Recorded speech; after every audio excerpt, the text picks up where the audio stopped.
똑소리 나게 나는 방법. 똑소리 나게 받는 방법. 왜 그래? 똑소리 나게 받는 방법. 받는 법. 안녕하세요, 덕현입니다. 오늘은 제가 아주 희망찬 얘기를 가지고 왔어요. 내가 제일 좋아하는 거. 뭔지 알지? 왜 말이 없어? 구독 안 했어? 쉽지 않다 정말. 오늘 해볼 얘기는 바로 대출에 대한 얘기예요. 난 이 얘기가 그렇게 좋더라. 또 대출 얘기야? 또라고 하지 마. 이 세상에는 정말 엄청 다양한 직업을 가진 사람들이 많잖아요. 아마 셀 수 없을 것 같아요. 대출받기 정말 어려운 직군에 계신 분들이 따로 있습니다. 뭘까요? 무직자예요. 뭐 취준생이거나 이직의 텀이 있어서 잠깐 휴식기를 가진 사람이라든지 뭐 결혼하신 여성분들은 대체로 임신하면서 일을 쉬게 되는 경우도 많은데요. 이유가 어떻든 간에 경제 활동을 하고 있지 않은 사람을 우리는 무직자라고 하잖아요.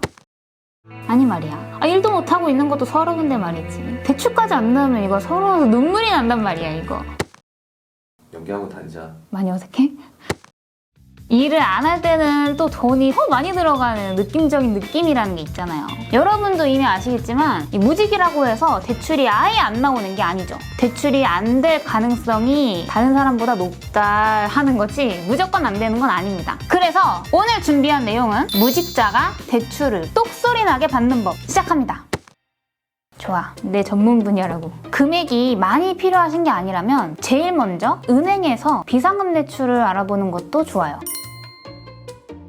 평균 300에서 500만 원 정도로 소액을 받을 수 있거나 좀 특수한 경우에는 1000만 원 정도까지도 신청이 가능합니다. 소액만 가능하지만 대출을 받았을 때 신용평점 하락이 비교적 적은 상품이에요. 아무 은행에서나 신청할 수 있는 건 또 아니고요. 요즘에 핫한 카카오뱅크나 KB국민은행, 우리은행 등 어플에서나 인터넷 상품으로 조회가 가능합니다. 아무래도 은행이라는 것이 주는 느낌 자체가 안전하고 믿음직한 느낌이 있잖아요. 큰 금액이 필요하신 게 아닌 분들은 엄청 많이 선호하시더라고요.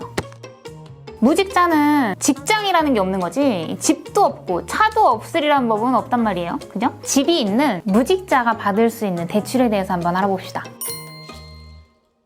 집 안 같아? 왜이씨. 무직자 중에 대출이 제일 수월하게 또 많이 나오는 케이스가 바로 집이 있는 사람입니다. 대출을 받을 때 직장을 제외하고 제일 유리한 조건으로 고려되는 게 바로 집이에요. 집 할 때마다 할 거야. 계속 할 거야. 아직은 내 거 아니고 은행 거지만 등기상 소유자에 내 이름이 딱 있으면 일단 내 건 거지. 내 거야. 은행에 담보대출이 있어도 일단 소유자의 내 이름만 있으면 대출이 훨씬 수월해집니다. 자, 여기서 집이라는 건 대부분은 이제 아파트, 빌라, 단독주택, 오피스텔 정도까지를 이야기하고요. 자산론이나 주택 신용대출 같은 걸 받을 수 있어요. 캐피탈이나 저축은행에서 취급을 하는데 1, 2천만 원 정도가 아니고 요즘은 7천만 원 이상도 한도를 보실 수 있습니다. 무직자가 높은 한도 대비 낮은 금리를 받을 수 있고 요즘은 상환도 5년, 6년 이상까지도 가능해요. 신용 내역이나 평점, 내가 가진 그 자산, 집의 가치를 종합해서 한도가 산정되는 거기 때문에 요거는 신용대출이거든요. 절대 집에는 담보가 설정되지 않습니다. 내가 만약에 집이 없어요. 근데 우리 배우자가 집이 있어요. 이러면 또 좋아요. 배우자가 집이 있어서 내가 자산론을 받을 경우에 배우자에게 대출 내용이 절대 알려지지 않아요. 위험한 거 아니야? 뭐가 위험해? 내 대출이잖아. 개인 대출이기 때문에 배우자에게는 그 내용이 전해지진 않아요. 새로 놓은 집이어도 세입자에게는 알려지지 않습니다. 왜냐면 담보대출이 아니니까요. 담보대출은 내용이 전달됩니다. 담보대출은 본인만 받을 수 있어요. 당신의 대출 정보, 타인에게 알려지지 않고 보호받을 수 있습니다. 뭐라고 했어?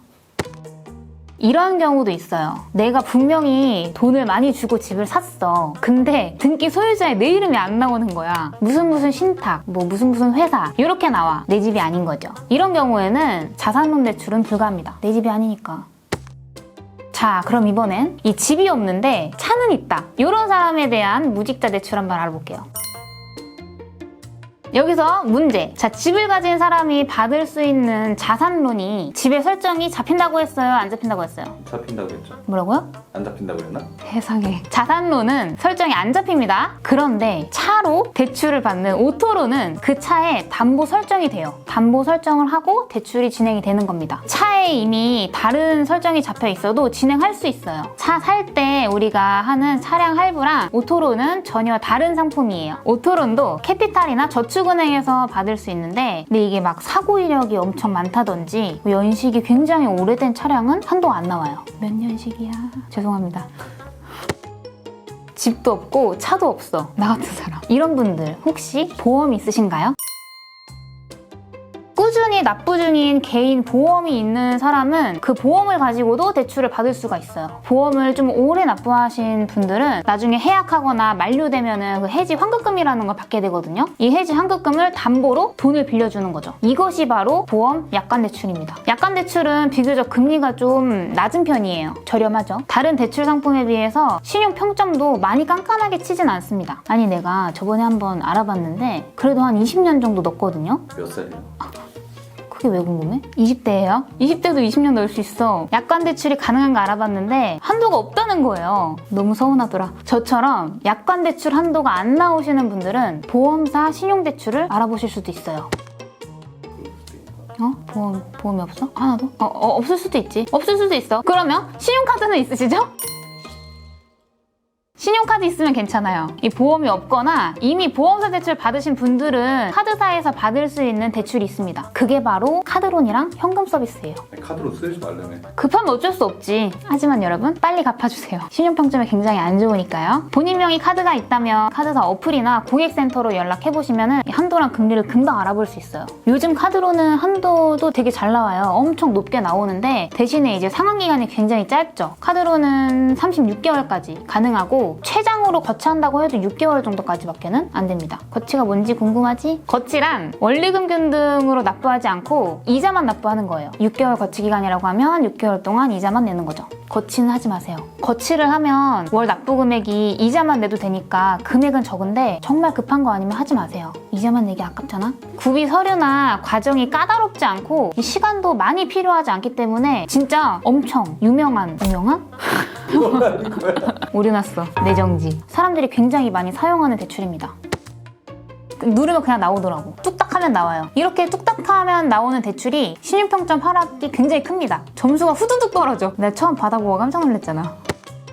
급하게 한 달만 쓰고 갚으실 분들은 현금 서비스를 알아보셔도 괜찮아요. 근데 대부분의 사람들은 카드론이 안 나오기 때문에 현금 서비스를 받는 경우가 많은데 말이죠. 카드론을 쓸 만큼 써서 한도가 없어져서 현금 서비스를 받는다? 이건 굉장히 안 좋은 상황입니다. 쳐다보지 마. 찔려? 매달 현금이 부족하기 때문에 현금 서비스를 받아서 대출을 납부하고 또 받아서 납부하고 또 받아서 납부하고 또 받아서 납부하고 이런 경우를 이제 전문 용어 돌려막기라고 하죠. 돌려막기. 이 현금 서비스는 대출 기간이 매우 짧기 때문에 진짜 까딱하면은 바로 연체. 다음 달에 바로 다 갚아야 돼. 이거는 진짜 숨이 막힌다. 설명해줄 수가 없어. 숨이 막혀. 짧다고 표현할 수도 없을 만큼 더 짧아. 대출은 현명하게 조심하고 또 조심하세요. 둘 다 한도가 없으면 어떻게 카드론이나? 두 개가 다 한도가 없으면